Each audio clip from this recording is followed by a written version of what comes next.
সন্ধ্যাবেলায় যে বাড়িতে উলুর ধ্বনি হয় না সেই বাড়িতে লক্ষ্মী থাকে না। সন্ধ্যাবেলায় যে বাড়িতে সিরিয়াল চলে সেই বাড়িতে লক্ষ্মী থাকে না। সন্ধ্যাবেলায় যে বাড়িতে ঝগড়া হয় সেই বাড়িতে লক্ষ্মী থাকে না। সন্ধ্যাবেলায় যে বাড়িতে চুল আঁচড়ায় মায়েরা সেই বাড়িতে লক্ষ্মী থাকে না। সন্ধ্যাবেলায় যে বাড়িতে মায়েরা মুখ কালো করে বসে থাকে সেই বাড়িতে কোনোদিন লক্ষ্মী থাকে না। তাহলে মা কি করতে হয়? সন্ধ্যাবেলায় ঘরের দরজায় জল দিতে হয়, সন্ধ্যাবেলায় উলুর ধ্বনি দিতে হয়, তুলসী তলায় প্রদীপ দেখাতে হয়। কেন মা? তুলসী তলায় প্রদীপ দেখালে স্বামীর পরমায়ু বাড়ে, সংসারে উন্নতি হয়, বাড়িতে লক্ষ্মীর আগমন হয়। আর বলছে সন্ধ্যাবেলায় যদি কোনো নারী সন্ধ্যাবেলায় উলুর ধ্বনি জয়ধ্বনি না করে, শঙ্কর ধ্বনি না করে, সেই বাড়িতে যমরাজা আসে। কেন মা? আমার মুখের কথা নয়, শুনে নাও। দক্ষিণ দিকে হচ্ছে যমালয় আর উত্তর দিকে হচ্ছে স্বর্গ। তাই উত্তর দিকে লক্ষ্মী আসে আর দক্ষিণ দিকে যম আসে। তাই যে বাড়ির দরজা দক্ষিণ দিকে মুখ করা সেই বাড়ির দরজাটা সন্ধ্যাবেলায় বন্ধ করে রাখবে। কেন? নাকি লক্ষ্মীও আসে, যমও আসে। তো যে বাড়িতে উলুর ধ্বনি শঙ্কর ধ্বনি হয় সেই বাড়িতে লক্ষ্মী প্রবেশ করে।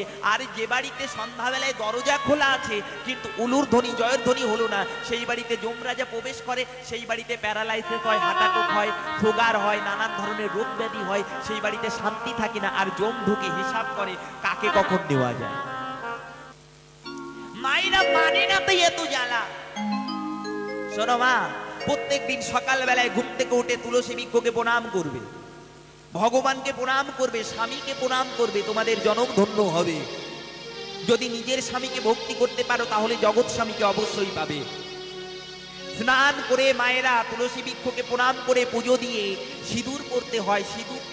সিঁদুর কপালে পরে একটু গলায় সিঁদুর নিতে হয়, শাকাতের নোয়াতে সিঁদুর নিতে হয়। সিঁদুর ক জায়গায় নিতে হয় জানো মা? সিঁদুর নিতে হয় 5 জায়গায়। শুনে নাও কোন কোন জায়গায়। কপাল, এই যে কপালে নেবে, তারপরে এখানে ফোঁটা নেবে, তারপরে গলাতে নেবে, তারপরে শাখাতে নেবে, তারপরে নোয়াতে নেবে। এই 5 জায়গায় সিঁদুর নিতে হয়। 5 জায়গায় সিঁদুর নিলে পারে স্বামীর পরমায়ু বাড়ে, স্বামীর দুর্ঘটনা হয় না, স্বামীর অ্যাক্সিডেন্ট হয় না, স্বামীর বিপদ হয় না এবং মায়েদের মুখের কথা সত্যি হয়ে যায়। কিন্তু এখনকার দিনের মায়েরা তো সিঁদুরই পরে না, সিঁদুর পরা ভুলে গেছে। সিঁদুর না পড়লেই ভালো হয়। কোনটা মা কোনটা মেয়ে বোঝাই যায় না মা। আজকালকার দিনে মা আর মেয়ে একসঙ্গে ফ্যাশন দিতে যায়। কেন? আমি কি বলবো মাগো, আমাদের এদিকে তো মায়েরা শাড়ি পরে, অন্যদিকের মায়েরা তো শাড়িটুকুও পরে না। মা মাটি, মা খাঁটি। একটা মা যদি ভালো হয় সংসার আলো হয়, আর একটা নারী যদি আনারি হয় সংসার ধ্বংস হয়ে যায়। কিন্তু সংসার কিন্তু ধ্বংস হয়ে যাবে। নারীরা যদি আনারি হয় সংসার ধ্বংস হয়ে যায়। তাই মা মাটি, মা খাঁটি। মায়েদের যদি ভালো হতে হবে, মায়েরা যদি ভালো হয় সংসার আলো হবে, আর মা যদি ভালো না হয় কোনোদিন সংসারে উন্নতি হবে। তাই মা যশোমতী আমার গোপালের মঙ্গলের জন্য আজ গোপালকে সাজিয়ে দিয়ে সখাগণ সঙ্গে করে নিয়ে গোপালকে আমার গোঠে গেলে, গোপালকে গোঠে নিয়ে তারা সঙ্গে সখাদেরকে নিয়ে আজ খেলছে। ভগবান হই ভক্তের হাতে প্রসাদ চাইছেন। এ কেমন ভগবান?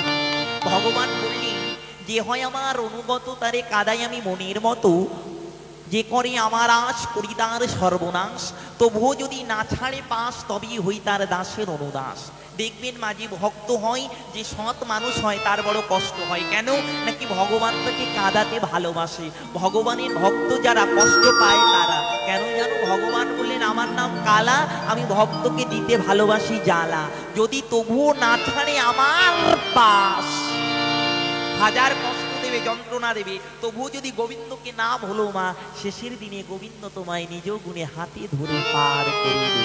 তাই তো বললেন, আমি গোবিন্দ অনাদির আদি সর্ব কারণের কারণাম আনন্দ।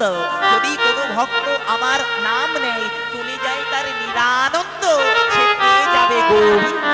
তাই মাগো, আমার গোবিন্দের নাম যদি কেউ নিতে পারে, গোবিন্দ তাকে প্রথমে কি করে জানো? ওই শূন্যকারের মতো আগুনে জ্বালায়। আমার কথা যদি মিথ্যে হয় আমাকে চড় মারবে। শূন্যকারের কি গুণ মা? শূন্যকার সোনাকে নিয়ে এসে আগুনে পুনায়ে পুনায়ে খাঁটি করে, করে কিনা? আমি মিথ্যে কথা কইছি? এই শূন্যকারও যেমন সোনাকে আগুনে পুনায়ে খাঁটি করে, ও মা, আমার এই গোবিন্দ শূন্যকার, যিনি এই জগতের শূন্যকার। শূন্যকার যেমন সোনার গহনা তৈরি করে, আমার গোবিন্দ শূন্যকার তো জগৎকে তৈরি করছে। তাই তো বাবা? তাই তো মা? আমাদের তৈরি করেছে জগতের কীট পতঙ্গ, গাছপালা, বাড়িঘর সবই কিন্তু সেই মালিক। ওই গোবিন্দ স্বর্ণকার কি করে জানো? রক্তরূপী সোনাকে সংসার আগুনে জ্বালা, বিষয় আগুনে জ্বালা। তোমাকে ছেলে ব্যথা দেবে, স্বামী ব্যথা দেবে, মাজায় ব্যথা দেবে, বুকের যন্ত্রণা দেবে। এই যে জ্বালা পুরা আগুন মা দিবানিশি তোমাকে জ্বালাবে। স্বর্ণকর কি করে? সোনাকে আগুনে পোড়ায়, এবার হাতুড়ির গুঁতো দিয়ে তাকে গহনা তৈরি করে, হাতুড়ি দিয়ে পিটায়। আমাদের গোবিন্দ স্বর্ণকর কি করছে? সংসারের আগুনে জ্বালিয়ে আবার আমাদেরও কিন্তু হাতুড়ের ঘা দিচ্ছে। আমাদের প্রিয়জন একটা ব্যথা দিচ্ছে, স্বামী এই তো রাখতে পারে, স্বামী একটা ব্যথা দিচ্ছে, পুত্র একটা ব্যথা দিচ্ছে, আত্মীয় পরিজন ব্যথা দিচ্ছে। এই যে হাতুড়ির ঘামা, আমরা গোবিন্দের কাছে কেঁদে বলি সংসারের জন্য এত কিছু করলাম, এই সংসারের মন আমি পেলাম না। ও মা, যার জন্য করছো চুরি সেই বলবে চোর। ছেলের জন্য দোতলা করছো, ছেলে বলবে আমার জন্য কি করেছো তুমি। যার জন্য বেশি করবে সেই তোমাকে ব্যথা দেবে। যদি কেউ গোবিন্দের জন্য করিতে পারে, বলছে রাখে হরি মারে কে, আরে মারে হরি রাখে কে। যদি হরি কাউকে রাখে, এই জগতে কেউ কাউকে মারিতে পারে না। আর হরি যদি কাউকে মারে, কেউ কাউকে বাঁচাতে পারে না। ওমা, সকালবেলায় একজনের সঙ্গে চায়ের দোকানে দেখা হয়েছে, বিকাল বেলায় শুনি তার হার্ট অ্যাটাক হয়ে মারা গেছে। ওমা, গোবিন্দের যদি ডাক আসে তাহলে কেউ তাকে রাখতে পারে না। এই জগতের ডাক্তার বাঁচাতে পারে না, যদি গোবিন্দ ডাক্তারের ডাক চলে আসতে পারে না। এই জগতে ডাক্তার কিচ্ছু করতে পারবে না। মোবাইল খারাপ হলে যেমন দোকানে গেলে সেরে দেয়, কিন্তু নতুন মোবাইল বানিয়ে দিতে পারে? পারে না। নতুন মোবাইল বানায় কোম্পানি। তেমন গোবিন্দ আমার, তিনি যদি ডাক দেয়, এই জগতে ডাক্তার দেহে একটু জ্বর হলে সেরে দিতে পারে, কিন্তু মরণরূপী জ্বর আসলে আর সারতে পারে না। তাই ডাক্তারে, ওমা ডাক্তারে, এই জগতের ডাক্তারে ডাকলে হবে না, ডাক্তারে, ওরে ডাক্তারে, ডাক্তারে, ডাক্তারে, বুঝে নাও, ডাকাতকে ডাকতে বলছি, জোর না। হ্যাঁ, হরি বল। ডাক্তারে, ডাক্তারে, ডাক্তারে, ডাকাতেরে, যে ডাকাত তারে ডাক। এই জগতে এমন কেউ আছে নাকি ডাকাত চোর ঘরে ডেকে আনবে? বলছে এই জগতে এমন একটা ডাকাত আছে, তারে না ডাকলে সে আসে না। সে কোন ডাকাত? নাকি আমার গোবিন্দ ডাকাত মা। তবে এ ডাকাত যার তার ঘরে যায় না। বলে যার তার ঘরে যায় না, যার তার ঘরেই যায়, যে তার তার ঘরেই যায় সে। ওমা, যে তার অর্থাৎ যে গোবিন্দকে জিতেছে, যে গোবিন্দকে পেয়েছে, গোবিন্দ তার ঘরেই যায়। যে তার হয়েছে, ওমা, যে গোবিন্দর হয়েছে, গোবিন্দকে ডেকেছে, গোবিন্দ তার ঘরে গেছে, আঞ্জনার ঘরে কিন্তু যায় না। তাই গোবিন্দ ডাকাত, সবার ঘরে ডাকাতি করে না মা। যে ভক্ত হা গোবিন্দ তোমার গোলাম বলে, ওরে নয়নের জহলে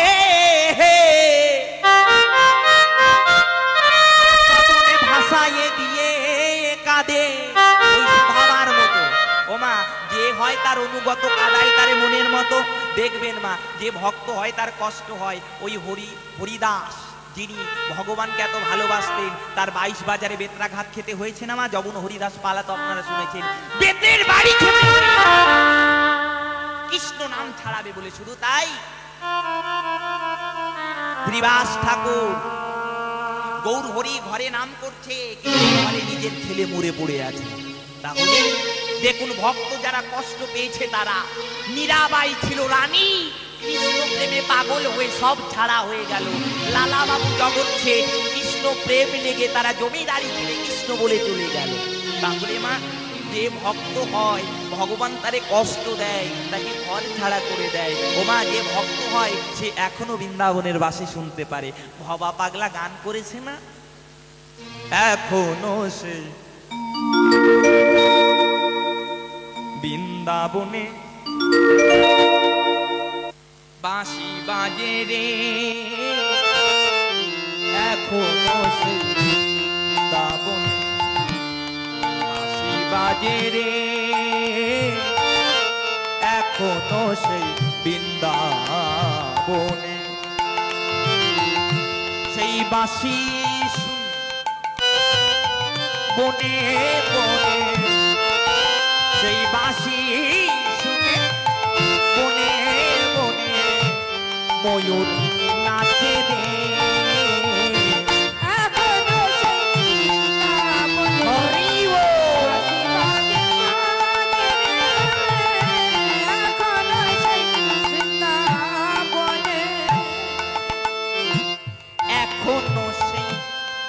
রাধা রানী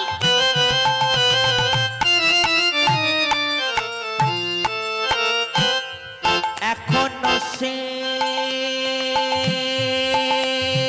রাধা রানী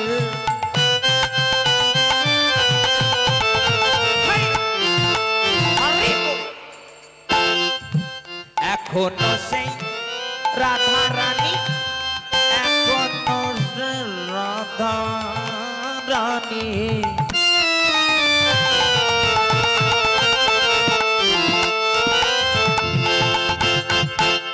এখনো সেই রাধা রানী বাঁশি শুনে পাগল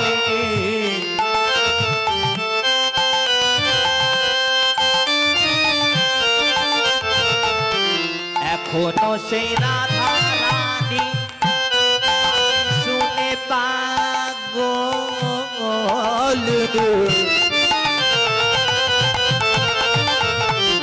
অষ্ট সখী শিরোমণি অষ্ট সখী শিরোমণি নব সাজে রে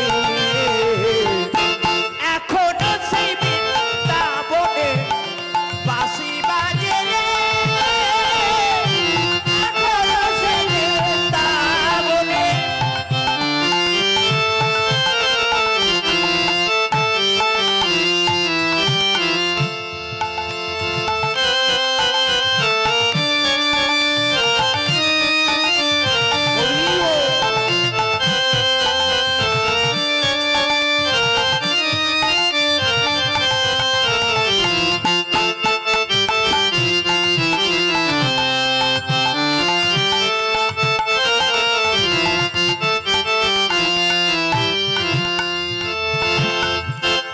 এখনো সেই গাভীগুলি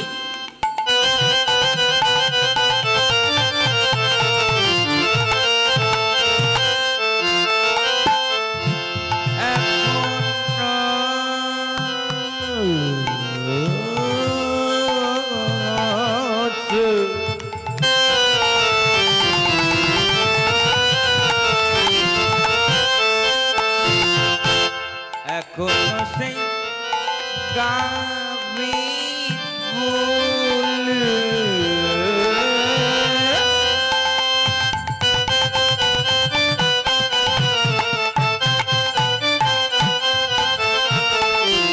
এখনো সেই গাভীগুলি গোচারণে উড়ায় ধুলি এখনো সেই গোচারণে উড়াই ধুলি আবার সখা